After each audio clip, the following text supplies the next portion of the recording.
Hello guys, welcome back to a brand new album review, and today we are doing a second album in the Ice Cube line of discography. Last time we did Everything's Corrupt. Today we're doing I Am the West from 2010. It's 16 tracks, although I think there's actually only 15 songs, as the starter is just a kind of intro track. So hopefully, last album was pretty good. I'm hoping that it's going to continue that trend.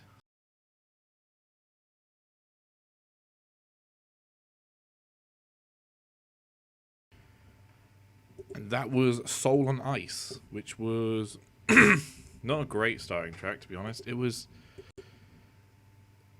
considering the name, I actually thought it'd be a bit more soul. It wasn't. It was just like a generic kind of late 2000s rap track. There wasn't anything kind of special to that one at all. Not a great start off for Cube. I expect better. Not 510, 5 out of 10. Next up is Life in California with J.O. and Weiss and WC. I can't speak at all. I cannot speak. I'm just going to play the song while I type it.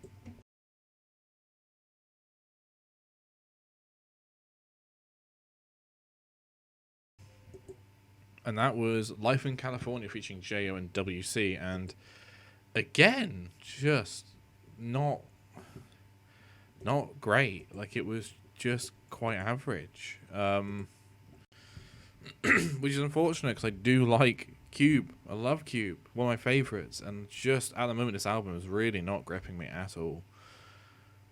WC probably had the best verse on the track at the end, but even then, I mean, Cube, I thought, really just did not offer much in this track at all, which is unfortunate for someone as much of a lyricist as Cube. The fact that his lyricism wasn't great was weird, and the backing track was just not good on that at all. Just quite a bland beat to it.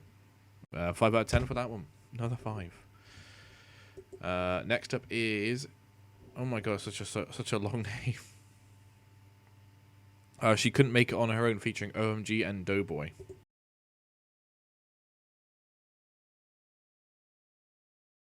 And that was She Couldn't Make It on Her Own featuring OMG and Doughboy. Wow, this has not been a good album so far. Wow. Not at all. Jesus. What is happening with this backing track? The backing track is so weird. What, it's like a weird like NES game sound effect, and like going do do do do do do do do in the background, and then it repeats like this guy saying basically the name of the song over and over and over again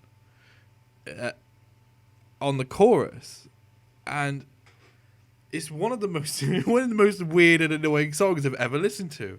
That was so weird. Oh, and Cube doesn't do his best, really, to kind of make the song better either. I mean, his bars aren't great. That's probably a 3. Maybe a 2. I think that's a 2. That genuinely probably is the worst Ice Cube track I've ever heard. That was so bad. Oh my god. I'm hoping it gets better, because so far this has been a really, really poor showing from Ice Cube. Next up is Urbanian. It's Urbanian. What a bizarre name for a track. I've got to move this to 3. I've got to move this to like 3 lines to show that on the screen. There you go. Urbanian next.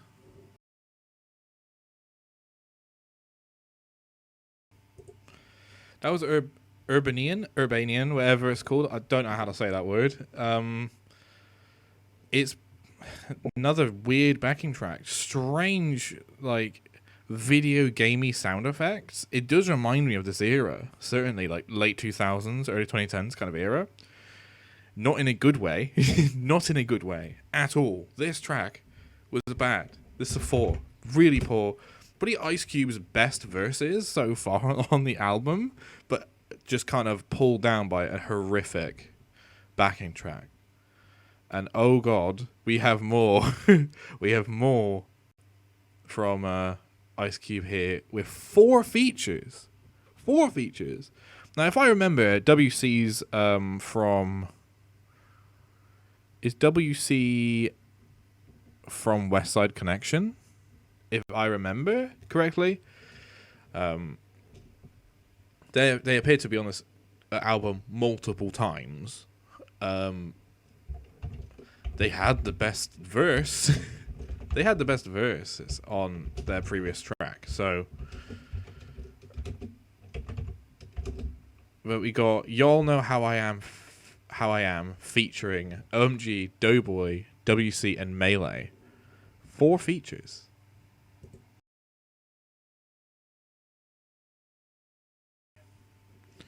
So that was Y'all Know How I Am featuring OMG, Doughboy, WC, and Melee. And that song felt very quick. That song felt really strange. I don't really understand why there was so many features on it. Yeah, once again, weird backing track decisions. What is that noise thing that they're doing in the background? What the fuck is that? That was so weird in my ear. That was so weird to listen to. Yeah, wow. This album's not been good at all. It's probably a 4 out of 10. I don't think it's anywhere near as bad as She Couldn't Make It on Her Own at all, but Soul on Ice and Life in California, which is average, like that wasn't a good song at all. Next up is Two West Coast, featuring WC and Melee. So, oh man, it's gonna be a long one today. It's gonna be a long one.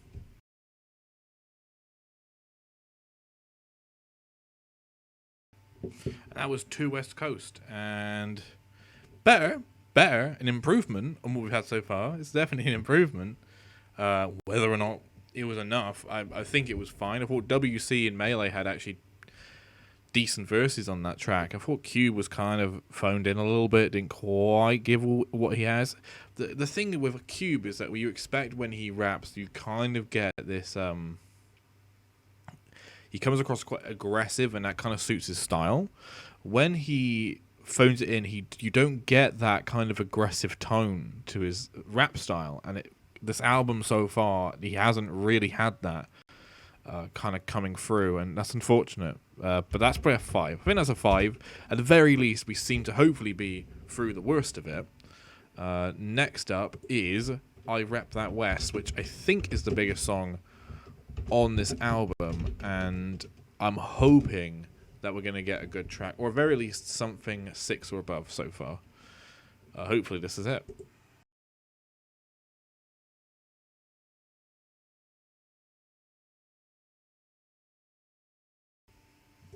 And that was I Rep That West. And finally, we have a decent track on the album. Yeah, before that was really solid. Finally. Sure enough, it's it's like the first song since Life in California, over 3 minutes. It's almost like rushing the songs out. It didn't quite work. But yeah, really solid. Thought that was a 6. Thought that was really solid. Really solid track. Good beat in the background. Good lyrics from Ice Cube. Finally came in clutch a little bit. Didn't quite kind of keep me on the edge like he sometimes does on on Everything's Corrupt. He had quite a few good hard hitting lines, but generally decent, pretty good. Hopefully that continues. Next up is Drink the Kool-Aid. Hopefully this is a sign of things to come.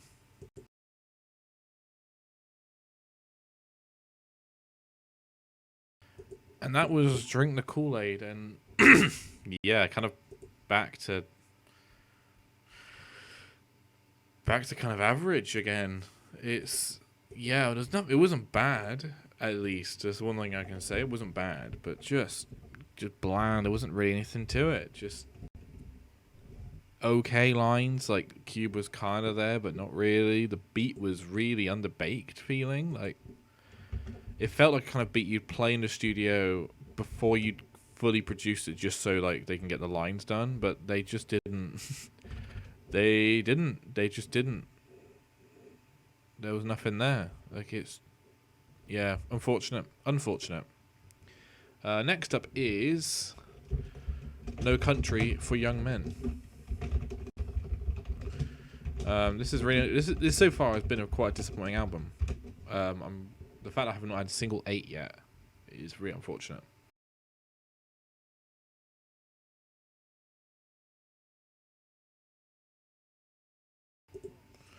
That was No Country for Young Men.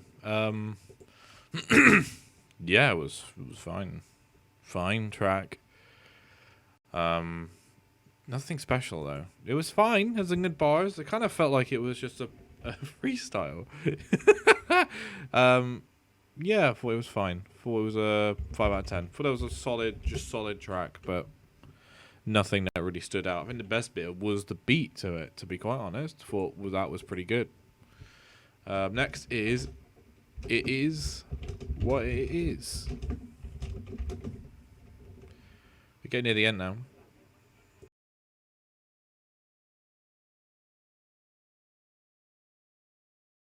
Now that was It Is What It Is, and yeah, not happy with that. Not happy with that one. Just like really bland. Like once again, the beat production was bad, just outright bad.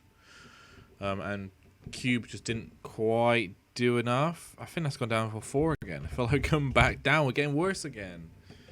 Yeah, this has not been a good album. Next is Hood Robin.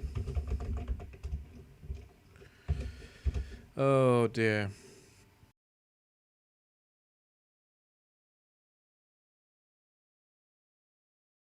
And that is Hood Robin. Yeah, just a solid, solid track again. Probably there with I Rep That West as the best track on the album. I thought that was genuinely a good track. 6 out of 10. I thought the beat was good. I thought Cube had good lyrics. I thought he flowed really well. It was a good kind of classic Cube track, almost. Not quite there. But yeah, really good for that to be there.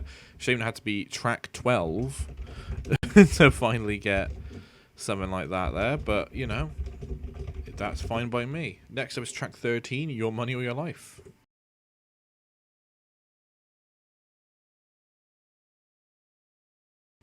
And that was Your Money or Your Life. And again, good track. Good track. They're getting a bit more kind of average to above average now. I thought that was a good track. I thought that was good lyricism from Ice Cube. I thought it was a good backing track.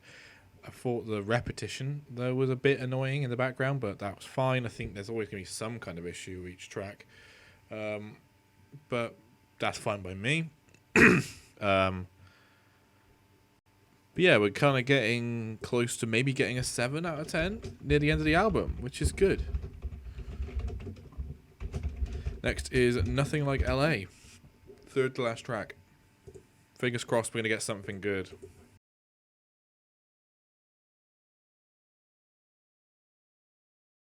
And that was Nothing Like LA. And yeah, another good, solid track. I thought they did a pretty good job with that one. Yeah, I think that's probably another 6, honestly. A 6 out of 10. Good rhymes, good chorus to it, nice beat, quite smooth. Very nostalgic. It had a very nostalgic feeling to it. It's really strange. It kind of reminds me of some of Tupac's tracks. But maybe that was just me. I can't say that's everyone, but that kind of gave me that same kind of vibe. Next is All Day Everything. Second to last. All Day Every Day. Sorry, not All Day Everything. I'm an idiot. We look like we might be on the brink of a 7 out of 10.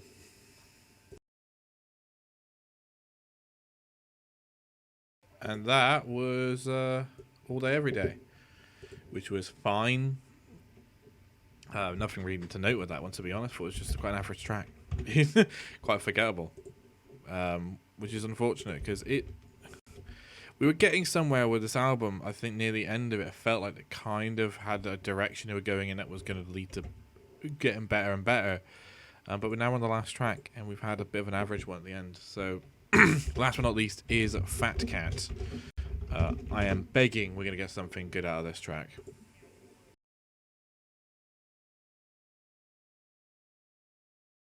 And that was the final track of the album, Fat Cat. Yeah, that was a disappointing end. It was going somewhere as well. It was doing really well. It was doing really good, and then just kind of fizzled at the end. I think that's another five. Yeah, and that's it. Pretty much that's it for the album. The album, 5 out of 10. That's how they finished it. Overall, thanks for watching, guys. My overall thoughts on the album were disappointing, especially considering how good, well, how good, especially considering how late in his career Everything Corrupt was. I thought it was really good. This album's kind of what I was expecting with Everything's Corrupt. This kind of scoring, just kind of like average to bad. At the very least, there wasn't that many like really bad tracks. We had one extremely poor track in this album, so that's good. I mean that's saying something essentially. But overall, thanks for watching, guys, and I shall see you on the next episode of Album Reviews. Goodbye, everyone.